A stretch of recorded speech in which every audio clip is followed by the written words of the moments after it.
Bonjour. J'ai voulu faire cette vidéo assez amicale pour partager avec les uns et les autres un sujet euh, sur lequel on a déjà eu des discussions, certains en inbox, certains dans nos causeries de groupe. Il s'agit des types de femmes que nous avons et comment tirer le meilleur profit de leur compagnie, des relations que nous avons. Moi, je distingue trois types de femmes hein, en général, selon leurs attitudes. Les femmes calmes, les femmes silencieuses et les femmes discrètes. Je crois que pour tirer le meilleur parti de la présence d'une personne, selon ses réactions, ses actions, son comportement à nos côtés, je pense qu'il faut d'abord la connaître. Pour tirer le meilleur d'un sujet, pour tirer le meilleur d'une partie, pour tirer le meilleur d'une personne, il faut connaître la personne. Pour savoir quelles sont ses aspirations, qu'est-ce qu'elle aime, qu'est-ce qu'elle n'aime pas, quel genre de personne elle est, quelles sont ses sensibilités. Et en fonction de ça, on saura comment se comporter. De sorte qu'il y ait toujours l'harmonie dans nos relations, dans nos couples. Chacun a ses préférences en matière de relations humaines hein, en général.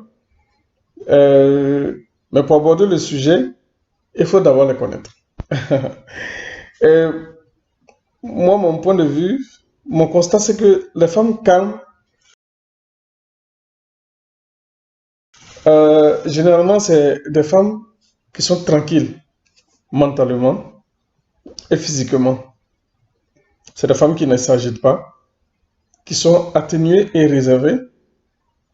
Et ce sont surtout des femmes qui apaisent la douleur et qui diminuent l'inquiétude. Parce que lorsqu'une situation se présente qui pourrait amener à paniquer, si vous êtes avec une femme qui est calme de nature, c'est elle qui vous dira, mon ami, assois-toi, calme-toi, observons, réfléchissons ensemble et prenons de bonnes résolutions. Je pense que l'homme doit d'abord se connaître lui-même et connaître la femme avec qui il est. Si vous êtes quelqu'un qui est beaucoup influençable, peut-être, quelqu'un qui est beaucoup sensible, et que vous avez une femme qui est beaucoup calme, c'est un avantage pour vous. Parce que les situations dans lesquelles vous aurez peut-être tendance à vous agiter, à perdre l'équilibre, mais elle sera là pour vous apporter cet équilibre-là. Mais elle sera là pour vous apporter ce soutien moral dont vous avez besoin. Elle sera là pour vous calmer et pour atténuer peut-être votre peur, peut-être votre souffrance, peut-être votre inquiétude. Et donc, il est important de savoir quel genre de femme on a et savoir comment se comporter en fonction. Mais si vous êtes avec une femme qui est assez calme et que vous prenez tout votre temps à peut-être la dénigrer, à peut-être lui dire des choses mauvaises ou méchantes, sachez que ce n'est pas de la faiblesse si elle ne répond pas ou si elle ne réagit pas. C'est plutôt une force pour elle parce qu'elle prend le temps d'observer, de comprendre l'autre. Elle ne réagit pas par instinct, elle ne réagit pas sur l'instinct et elle ne réagit pas sur l'instant. Et je pense que c'est une qualité aussi dont elle devrait être fière. Et pour ceux qui ont des femmes, des compagnes, des partenaires, des camarades simplement, qui sont des femmes calmes, c'est de se dire que c'est une grâce aussi de les avoir à nos côtés. Le deuxième type de femmes, ce sont les femmes silencieuses. Généralement, c'est des femmes qui ne parlent pas beaucoup, comme ça se dit. Elles ne se manifestent pas beaucoup. C'est des femmes qui sont, on peut la considérer comme endormies. Elles sont parfois renfermées, mais elles sont très dangereuses. Et elles peuvent devenir même mortes comme des pitons quand elles le veulent. Et la difficulté avec les femmes qui sont silencieuses, c'est que c'est des femmes qui ruminent beaucoup. De sorte que parfois, on ne sait pas réellement ce qu'elles pensent. Et je vous assure, entre deux types de vengeance, la vengeance d'un homme frustré et la vengeance d'une femme frustrée, il est préférable de choisir la vengeance d'un homme frustré plutôt que d'affronter la vengeance d'une femme frustrée.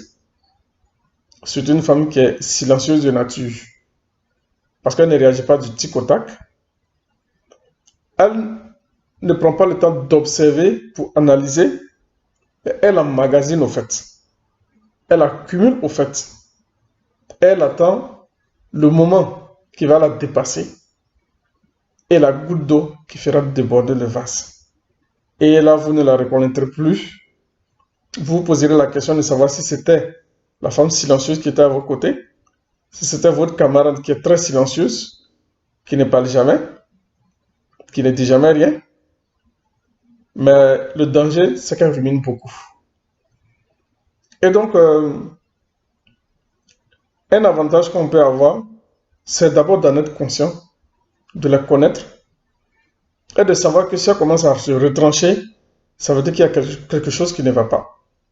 Et donc, faire l'effort d'aller vers elle, échanger avec elle, et elle pourra s'ouvrir à vous. Il s'agit de la mettre en confiance, au fait. Il s'agit de la mettre en confiance, de sorte qu'elle puisse s'ouvrir à vous, de sorte qu'elle puisse vous dire ce qu'elle a sur le cœur, qu'elle puisse se confier à vous. Et c'est important pour elle aussi de pouvoir se libérer, parce que ça la rend assez légère, parce que ça lui permet de mieux appréhender les choses selon votre point de vue, selon l'idée que vous vous êtes faite de peut-être les actions que vous avez posées. Parce qu'il peut vous arriver de poser des actions dont vous ne mesurez pas les conséquences, ou dont vous ne mesurez pas les conséquences au même degré qu'elle peut peut-être l'appréhender, ou le percevoir, ou le sentir. Mais si elle se replie sur elle, et qu'elle se remet dans son mutisme, vous la connaissez en tant qu'une femme silencieuse, il est bon d'aller vers elle, de la mettre en confiance, et de chercher à savoir ce qui ne va pas. Et là, elle s'ouvrira à vous. Même si elle avait gros sur le cœur, ce sera le moment pour elle de se vider au fait. Elle vous dira tout ce qu'elle a emmagasiné qu'elle ne vous a pas dit. Vous vous rendrez compte que les frustrations ont commencé depuis bien longtemps et qu'elle les avait gardées bien enfouies quelque part. Et pour ne pas que ce soit un venin qui vous atteigne, il est bon que vous la mettiez en confiance afin qu'elle puisse se libérer. Donc, ce sont des qualités. Ça peut être perçu aussi comme des défauts, mais l'homme est ce qu'il est. Il est bon de connaître la personne avec qui on vit, il est bon de connaître la personne avec qui on est, ses aspirations, ses faiblesses, sa façon d'être, de voir les choses. Parce qu'au-delà de toutes choses, il s'agit aussi de la nature intrinsèque de chacun, au-delà même de l'éducation qu'on reçoit. Donc il est bon de la connaître, de savoir comment tirer le meilleur profit de leur compagnie.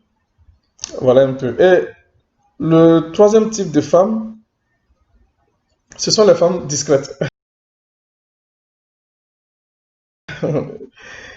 Les femmes discrètes, la plupart des hommes préfèrent les femmes qui sont discrètes, mais en public.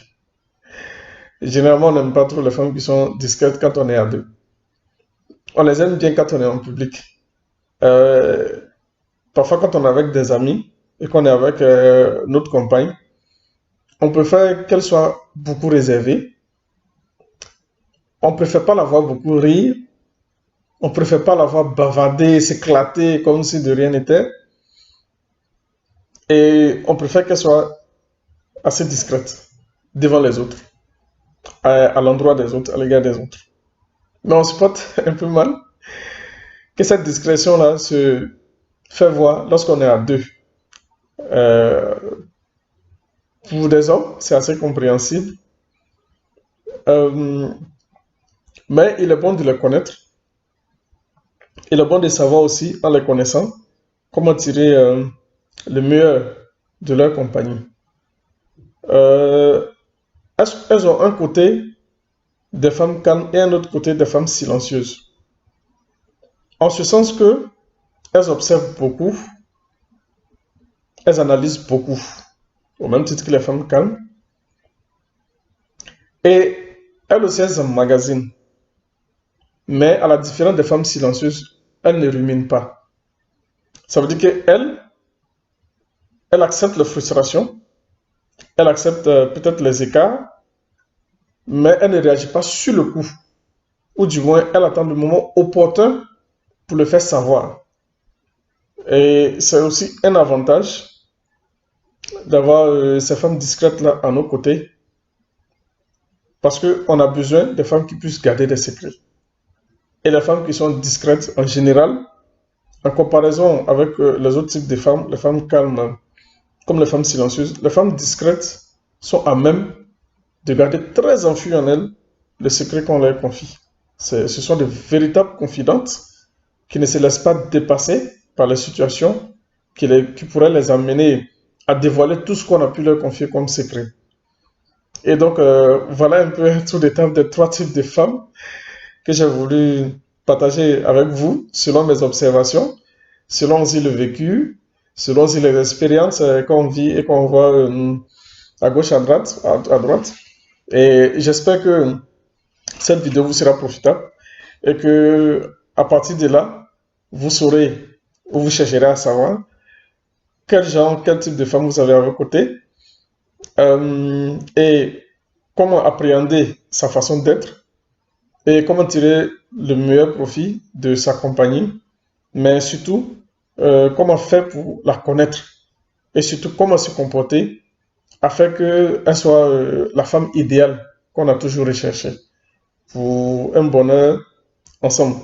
Mais pour terminer, un conseil que je voulais donner, là c'est en général, hein, que ce soit aux femmes ou aux hommes, c'est surtout de privilégier la compréhension dans nos foyers, dans nos couples. Et la compréhension dont je parle supplante la communication en fait. Parce qu'il peut y avoir la communication, ça veut dire que vous échangez, mais s'il n'y a pas de compréhension, il sera difficile pour vous d'excuser, de pardonner et d'accepter quand les incompréhensions arrivent ou quand les écarts se présentent. Donc il est important de toujours rechercher la compréhension dans nos foyers et surtout d'avoir toujours la communication. Mais au-delà de tout ça, le vrai travail, c'est de faire de sorte qu'on soit des complices. Parce que lorsqu'on est complice, on est amant, on est mari et femme, on est partenaire, on est les meilleurs amis.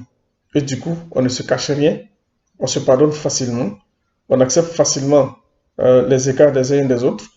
Même toute difficulté qui puisse subvenir dans nos relations, ou auxquelles on pourra faire face dans notre vie en dehors même de notre foyer, on pourra le partager avec notre partenaire et ensemble, on pourra trouver les meilleures résolutions. Et c'est ce que je souhaite pour tous les foyers, c'est ce que je souhaite pour tous les compagnons, pour tous les partenaires, afin de vivre heureux nos relations de vie commune et même nos relations amicales. Bonne soirée à vous et que le Seigneur protège chacun d'entre nous. Merci pour l'écoute.